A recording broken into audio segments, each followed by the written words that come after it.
أشمون حكاوي وحكايات ذكريات. أستاذ محمد المخزنجي شعراء كتير اتخرجوا من تحت ايديه وفنانين ومطربين. نادي أدب أشمون مفيش موهبة اتشهرت أو طلعت على مستوى مصر بحالها غير وكانت طالعة من تحت إيد نادي أدب أشمون وإيد أستاذ محمد المخزنجي. النهارده معانا أستاذ شعبان صقر، عضو اتحاد كتاب مصر والمنسق العام ليوم الوفاء والتكريم لأستاذ محمد المخزنجي. طبعا مفيش أحسن وأفضل من أستاذ شعبان يتكلم عن أستاذ محمد بحكم حاجات كتير، بحكم الجيرة، بحكم الصحاب، بحكم الأمسية يوميا. أستاذ محمد وأستاذ شعبان كانوا مع بعض، فأكتر من يحدثنا عن أستاذ محمد المخزنجي رحمة الله عليه هو أستاذ شعبان صقر. أستاذ شعبان صباح الفل عليك واهلا بك معانا. عاوزين نتكلم عن استاذ محمد وحكاياتنا معاه وذكرياتنا، ومفيش افضل منك نتكلم على استاذ محمد. والله الاستاذ محمد المخزنجي كان بمثابه الاخ والتوأم في كل شيء، وكنا يعني مرتبطين ببعض ارتباط غير عادي وتلاقى ارواح فعلا. فطبعا الاستاذ محمد لما نيجي نتكلم عنه يعني بيمثل العطاء، وكان بيمد ايده لكل موهبه على الطريق ويقف جنبها، وما فيش عنده يعني ما كانش بيدقق في ان الموهبه ديت عايز يعمل كتاب، لا لسانده ما فيش عوائق نهائي في انه يقف جنب الموهبه هنا او هناك.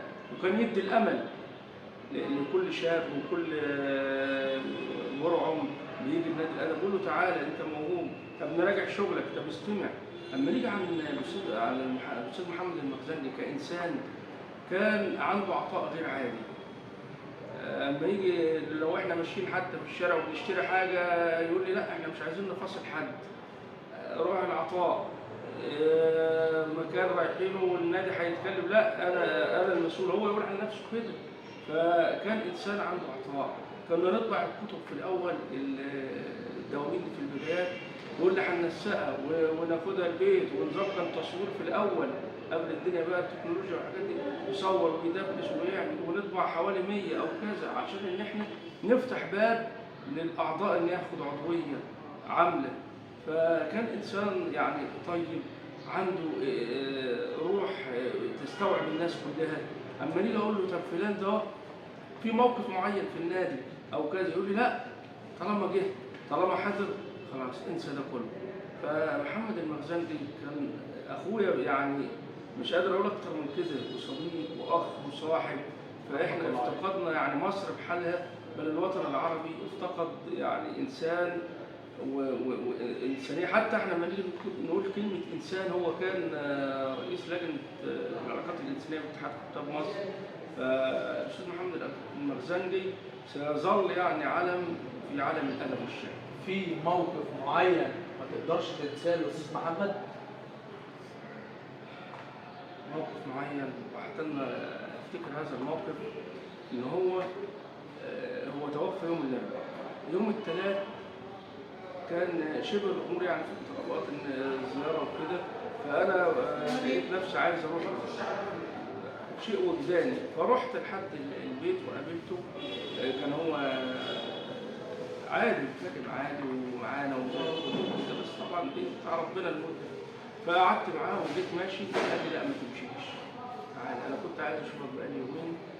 وقعدنا مع بعض كده، فبقول له يا استاذ محمد تعالى يا حبيبي بعد العلاج الجديد ده وكده. قال لي انا كويس والحمد لله، وكان دايما بيردد كلمه الحمد لله على طول، الحمد لله الحمد لله. استاذ محمد مواقفه ما تنساش، لانه كان انسان لاعلى درجات الانسانيه في كل شيء، حنون. اما يشوفك بتعمل حاجه لا بلاش دي اعمل دي، طب بلاش المكان ده، طب نروح المكان ده. كان دايما بيحب اللي قدامه كتير وعنده عطاء. يعني بصفه الانسان اللي عنده عطاء هو المثل الاعلى اللي انا شفته في حياتي في العطاء والود والحب. شعبان انا متشكر لحضرتك، والنهارده اكيد طبعا هتسمعنا حاجه تسمع حتى في يوم الحفل والزلة.